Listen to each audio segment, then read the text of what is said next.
right, happy Friday, everybody. As you know, the President and President Karzai are going to be out at the White House at about 1:15, 1:20. So we will do what we can between now and then get off the stage. I have nothing at the top. Start with Geneva, please. Can you give us any readout of Secretary Burns's meetings there, and whether you think you have made any progress whatsoever on speeding a transition in Syria?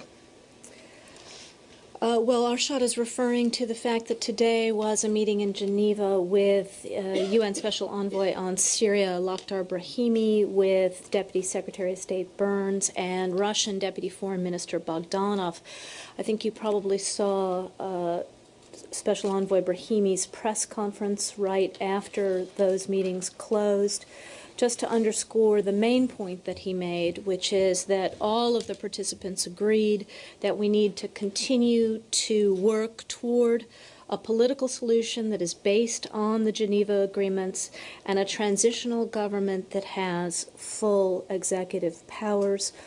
There is more work to be done. Our understanding is, as Mr. Brahimi said, that the next step will be for him to continue his contacts with the Syrian opposition. He'll also have another round of contacts with the regime, and then we'll come back together probably, but he will also be briefing the Security Council on the progress that he thinks he's made around about the end of January. So this is a process that is going to continue. We did make some progress today concerning views, but there is more work to be done. What progress did you make? In the sense that we have reaffirmed that we need to move forward based on Geneva, and that the end state has to be a transitional government that has full executive powers, as we said. What about on the fundamental question of whether Assad or anyone from his government playing a part in such a transitional government? Our view on that has not changed. Mr. Brahimi's been pretty clear about his view on that. Clearly, this has to be a transitional government that comes from a broad cross-section of Syrians. As you know, the Geneva document makes clear that it has to be a government that is agreed by mutual consent. Our view that that would preclude Assad's participation hasn't changed either. Right, but I'm really trying to get at the question of whether you've actually made any progress vis-a-vis the third member of the meeting today, which is to say the Russians and their views on this. Well, I'm obviously going to let the Russians speak for themselves, but it's hard to imagine how you would have a transitional government with Assad still part of it under the Geneva Accords.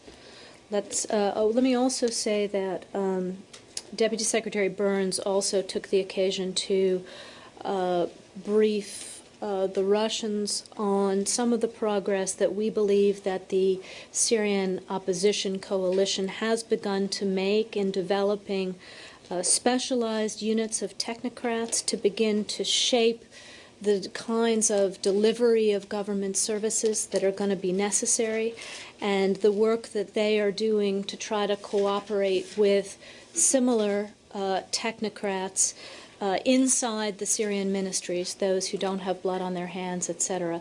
So this effort to begin, even at this stage, to be prepared to manage the country in a non-sectarian, technocratic way and to provide services to the Syrian people. Can I go back to the preceding question? I mean, and maybe I don't get this, but it has seemed to me to be that the fundamental sticking point with the Geneva process has been, on the one hand, the U.S. belief that Assad nor his associates can play a role in a transitional government, which would have to be arrived at by mutual consent, and the Russians, on the other hand, resistance to anything that smacks of regime change, or and therefore for Geneva to actually lead to a transitional government, you have to have one of two conditions that just don't seem to me to be obtained. One, Assad's assent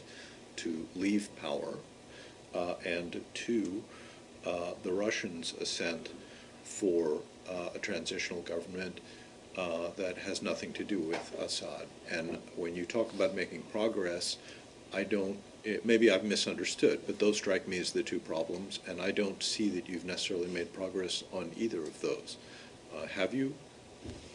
We believe that we are making progress in concerting views on a way forward. As Mr. Brahimi made clear, he now needs to talk further to the opposition. He now needs to talk further to members of the regime. He will do that.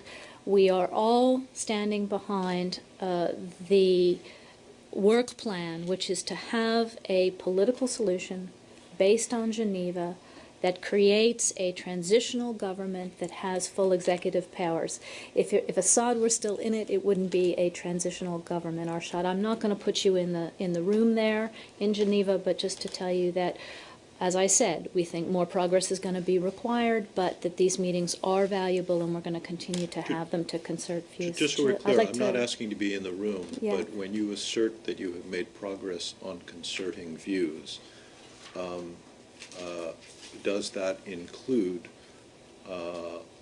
on concerting your and the Russians' views about, I mean, your view is Assad has to go, and their view is no regime change? Arshad, I think, I'm not going to speak for the Russians, but the Russians have done plenty of speaking for themselves, including at the level of President Putin, and made clear that they are not looking to protect Assad. So I'm going to let you speak to them, but I wouldn't agree with your characterization of their position. Jill, go ahead. Victoria, you know, when you're talking about these specialized units of technocrats that are providing services, is there a possibility that you would just sidestep the issue of the central government, although I'm struck by that phrase, with full powers, but that you would sidestep the issue of the central government and create some type of structure that simply takes over de facto for the government of Assad?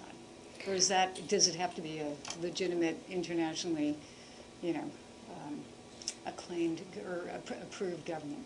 Well, there are many ways that this can go forward, Jill, but I think one of the things we talked about earlier in the week was this notion of both a top-down process and a bottom-up process happening at the same time in Syria. So we already have, in areas that have been liberated from the regime, local coordinating councils beginning to take over and providing services. We have a number of technocrats at the federal level in Syria who quietly oppose what the regime is up to and want to see the ability of the state to continue to be able to provide services to its people. We have the Syrian opposition coalition beginning to identify specialists within its ranks who can do things like ensure that the lights stay on, that citizen security can be restored, that food and water and power and jobs can be delivered, that fire services stay in place, that hospitals run, these kinds of things. So the degree to which we can be helpful in supporting the Syrian opposition coalition's efforts to get folks ready to maintain the functions of the state, can connect them to people inside Syria, whether they are at the federal level or whether they're at the local level who are committed to that.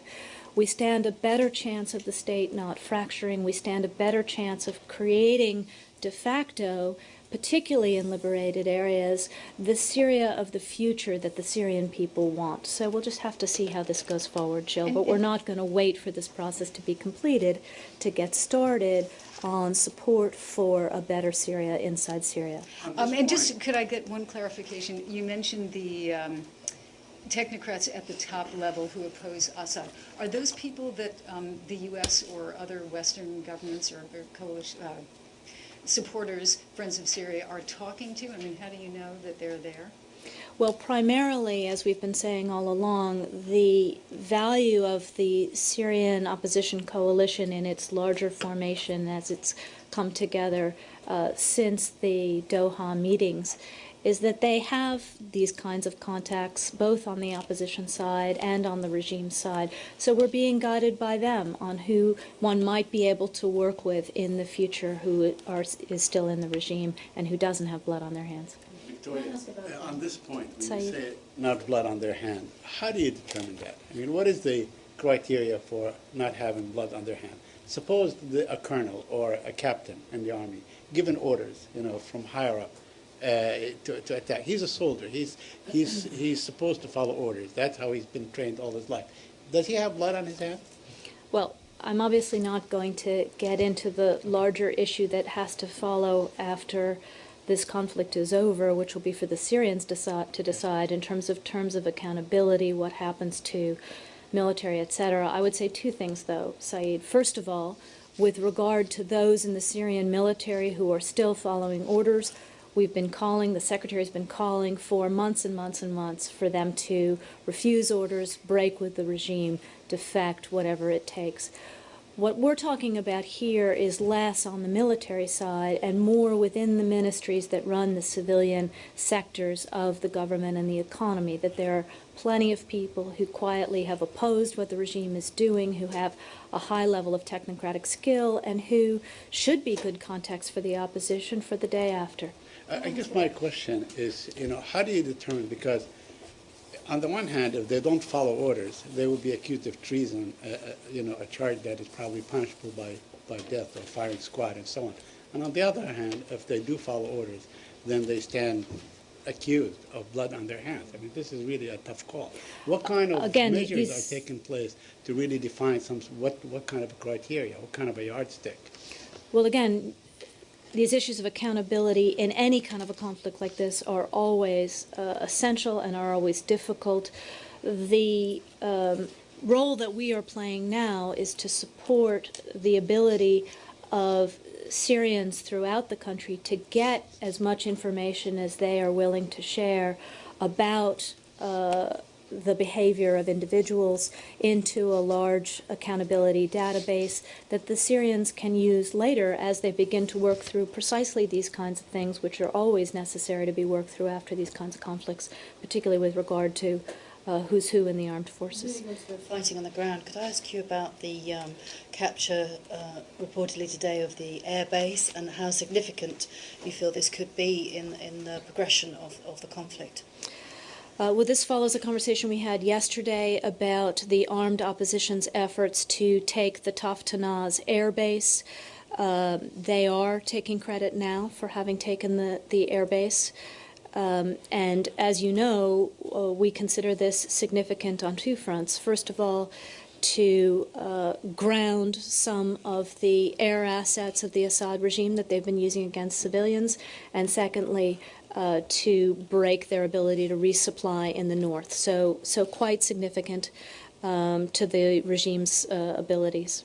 Would it be too far to say it could be a tipping point in the conflict? I think we just have to see how things go forward. I'm well beyond predicting a ground situation in Syria, Joe. So you are confirming that they took over? I'm confirming what they are saying. We're obviously not in a position to evaluate independently, but the indicators seem to be that they're in control of the airbase now. But since you trust them on issues such as the amount of people in the government who want to defect and quietly oppose things, you would trust them on their assessment today? They are claiming that they have finished their operation. We understand that there was fierce fighting. It seems to conform with what we are seeing, but I'm not in a position to independently assert the precise situation at the base now. Yeah, please. Mali? Yeah. There's also accusation today that Syria has or holds storages of uranium. Have you heard about that? Well, without getting into intelligence information, let me simply say that we have long expressed our concern regarding Syria's clandestine nuclear activity and its continued failure to live up to its international obligations. We're obviously aware of these reports regarding the presence of those kinds of materials that could be used for WMD capability. We will continue to work with the IAEA, and we hold the Syrian regime responsible for its management of any kind of stockpiles with this kind of thing. Will the United States, in case that Syria has storages of uranium, be able to determine on its own that they do or they do not? Well, I'm not going to get into intelligence information here. the Syrian regime's non-compliance remains a matter of serious concern for the international community and something that we watch very closely. On Mali. Mali, yeah. The French President François Hollande this morning confirmed that French troops are backing the Malian troops and have gone into Mali to try and help them stop this offensive towards the south. Could you comment on that, please, and where we are, where the United States is in relation to the fighting? Well, obviously we remain deeply concerned by the recent events in Mali. We echo the international community's condemnation of these recent aggressive acts. As you know, we joined in a very strong Security Council statement on this last night. We do understand that France has offered some immediate military support to the Malian armed forces at the request of the Malian government. We are obviously consulting very closely with the government of France going forward. Has the United States been asked for any similar kind of support, military support? We have not been asked by the Malians for direct support. No, not to my knowledge. We are obviously in consultations with our ally. I don't have anything to share at the moment with regard to that. Would it be something that you would support? I mean, would the United States be willing? Because you have support. You said you'd support some kind of training, but would you be willing to actually go in and provide some kind of military force at this moment now, when the situation seems to be very urgent? Again, the government of Mali has asked for support from France. Our understanding is that France is going to move forward with that. I'm not going to get into hypotheticals about what France might need or requests that haven't yet come to us. What is the fate of the multinational force as a result of last night's meeting? Well, our effort is still to work with ECOWAS to get them ready to deploy, but they have not been at that moment where they're ready to go yet. Saeed, they need training. We need to agree on what the funding mechanism for this is. As you know, we're still awaiting some clarity from ECOWAS and African Union about the rules of engagement, the concept of operation that they have in mind. But obviously, the Malian government's need is urgent right now, which is why France is responding. Do you expect countries like Algeria to step forward and participate in actually, fighting the Al-Qaeda types and so on, instead of probably supplying them with arms?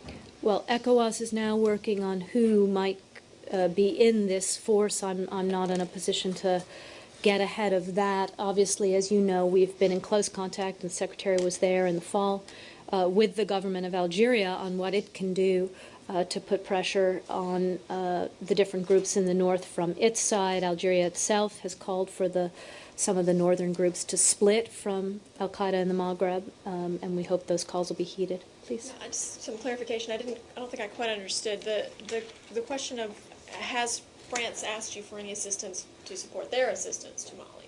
I don't have anything to report at the moment. Can I go over a couple of points? On Mali before we still? run out of time? Yeah. No. Okay. Moving Yeah, on. please. Is that okay? Just quick, Scott, on Mali. Yeah. One of the concerns that Secretary Clinton heard in Algeria was about French troops going to Mali. So has there been conversation between the United States and the Algerians since the deployment of these French ground troops? It's a concern of the Algerians. I am not aware of any contact from this building with the government of Algeria. I'm sure at the embassy level we're obviously evaluating things. I would assume that the French are also in contact with the government of Algeria, but to remind that it's the government of Mali that has made this request because of their concerns that they are in extremis now. One more on Mali, sorry. The French are advising expatriates who have no urgent business in Mali to leave. Is there a similar warning being put out for the Americans? And what is your evaluation as regards the embassy in Bamako? Our embassy remains open. We haven't made any posture changes there. I think you know that we do have a security advisory out for Americans with regard to the north of Mali. I'm sure that we are looking at that again now.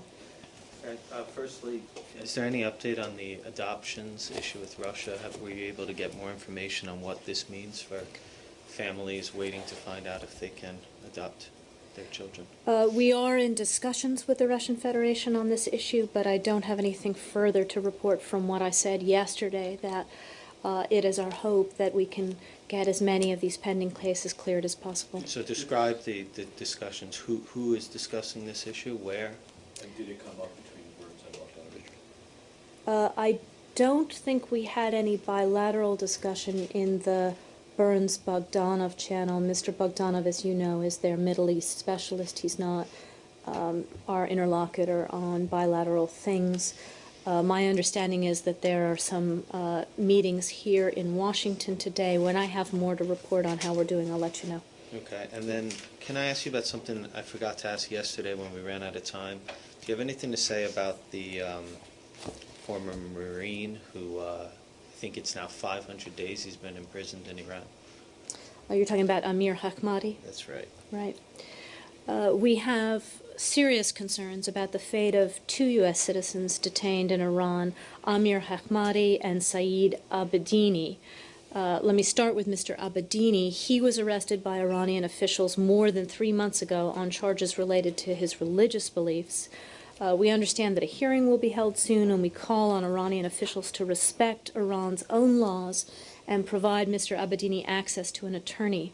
With regard to Mr. Hakhmati, we are deeply concerned about him. As you say, Brad, he has now been detained by Iranian officials for 500 days.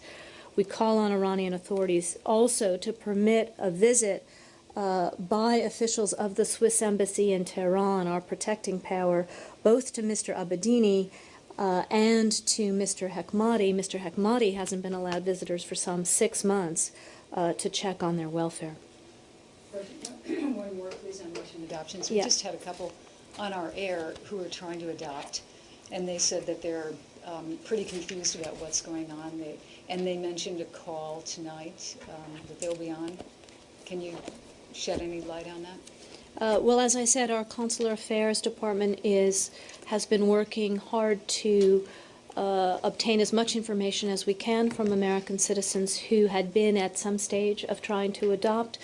They are offering to a conference call with families who are at some stage this evening. If we have anything to share from that Monday, we will. Can you, there is a discrepancy in figures. I think the Russians are still saying 52 cases they believe were before the courts.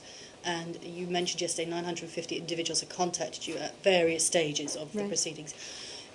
Is there any feeling from the United States that perhaps the Russians are trying to downplay the number of cases that are stuck in the legal system like this?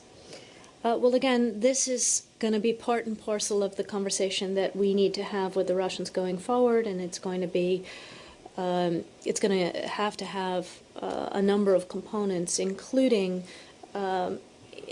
as in most countries, the procedures for doing an international adoption include a number of stages.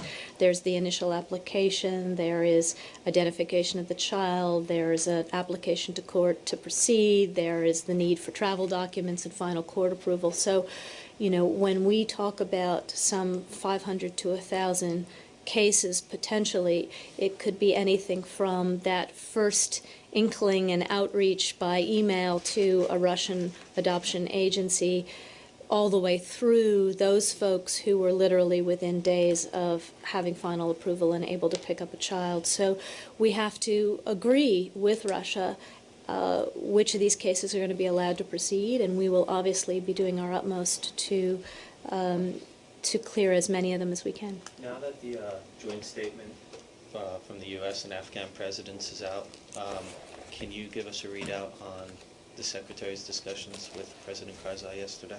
Well, I think since we are now within minutes of President Obama and President Karzai going out to press, I'll simply confirm that... We're not going to be able to report it in the meantime, so it's just to kind of know before the weekend comes and then it disappears into never happening. But again, as I said yesterday, the meetings that we had here, the meetings that were had with Secretary of Defense separately, were all preparatory to the session that the President and President Karzai are going to have. So the final results are not going to be clear until the two presidents come out. But as I said yesterday, the full range of issues that we had anticipated did come up. Discussion about the elections, discussion about the political reconciliation process, discussion about our economic relationship, discussion about the bilateral security agreement, and many of these things are bound up. What did you learn about reconciliation? You said yesterday you were waiting mostly to hear from him on where the efforts are going. Again, I think given the fact that the conversation that the Secretary and the principals had was going to be continued by the presidents, I'm going to not get into any details there until we see what the ultimate results were at the presidential level. Is it clear to you that any of the cases will be allowed to go forward? Or is it, yesterday you had said, I think, that it was, you didn't understand what the fact that the bilateral agreement expires in 2014 meant in terms of the law recently signed banning such adoptions. And so I want to make sure that A, you still aren't clear on what it means, and B, whether or not you think any cases will be allowed to go forward. As I said, we are just at the beginning of the consultations that we're having with the Russians. We are hopeful, based on some of the more positive comments that we heard out of Russian officials yesterday and the day before, talking about some of these cases before the courts, that some will be able to go. But as I have been saying here, we have a broad range of families at various different points, so we have to work through that. So you still don't know, bottom line? We are really just at the beginning of the discussion with the Russians. Yep. Yesterday there was a massive attack in Quetta, on which we had over 125 people were killed. I wonder what the United States' reaction was, and also it was an attack on Shiites, which I believe has been fairly unusual. Could you give any reaction as to whether there's a fears of a growing sectarian divide in the country? As you may know, our embassy in Islamabad put out a statement earlier today. We join Ambassador Richard Olson in offering the families of those killed in these brutal attacks in Quetta, in Swat, in Karachi, more than 100 people dead over the last 24 hours. We offer those families our deepest condolences and wish the injured a speedy recovery. We obviously stand with the people of Pakistan in strongly condemning these senseless and inhumane acts. And more broadly, we remain concerned about extremist violence of any kind in Pakistan and remain committed to working with the government of Pakistan to combat terror. Please. Do you have any reaction on France releasing George Ibrahim Abdullah? We talked about this yesterday, I think, did we not? I thought we did. Did we not? It was the Kurds. Okay. So maybe we ran out of time yesterday. Was what happened? I did have something on this yesterday, but I don't know where it went. Let me get it for you afterwards. We did have a statement on it. I mean, obviously we are concerned about this release. We don't think he should be released, and we are continuing our consultations with the French government about it. Would you take we have serious concerns that he could return to the battlefield, etc. Please. Do you have any? Do you know why Iraq is closing its borders with Jordan, and they will close it on Sunday with Syria? And they have major demonstrations today. Yesterday, I don't know what the status is today, Samir, but yesterday our understanding from the government of Iraq was that this border closure and the closing of the road out to Jordan was temporary. It was based on some internal security concerns, that they were in consultations, the Iraqis were, with the government of Jordan to try to work through the issues. But I don't have an update today, I'm sorry. Victoria, the schism within the Iraqi coalitions and political forces and so on is getting wider. And in fact, you talked about the Sunni-Shia divide in Pakistan. It's also getting quite obvious in Iraq. Some people are calling for the government to dissolve. Some people are calling for the parliament to dissolve. Maliki is saying that he's collected 130 names from the parliament to call for new elections or dissolve it and so on. Are these just parliamentarian manichations, or Are they the birth pangs of democracy, or are we seeing the country being split along sectarian lines? Well, we've talked about this quite a bit over the last few weeks, if not even before Christmas. Obviously, we're concerned about increased political tensions inside Iraq. We have continually met with people on all sides, calling on them to exercise restraint, to respect the right of peaceful expression, to talk to each other, to engage in a broad national dialogue on the issues that divide them, and particularly that all parties ought to avoid any actions that subvert the rule of law or that provoke ethnic and sectarian tensions or risk undermining the significant progress that Iraq has made, or the Iraqi constitution, which is obviously very carefully and delicately balanced. So we will continue the advocacy efforts in that direction that Ambassador Steve Beecroft makes every single day with Iraqis of all stripes. And it looks like the president's getting ready to go out. So we'll finish this here on off camera. Thanks so much, everybody.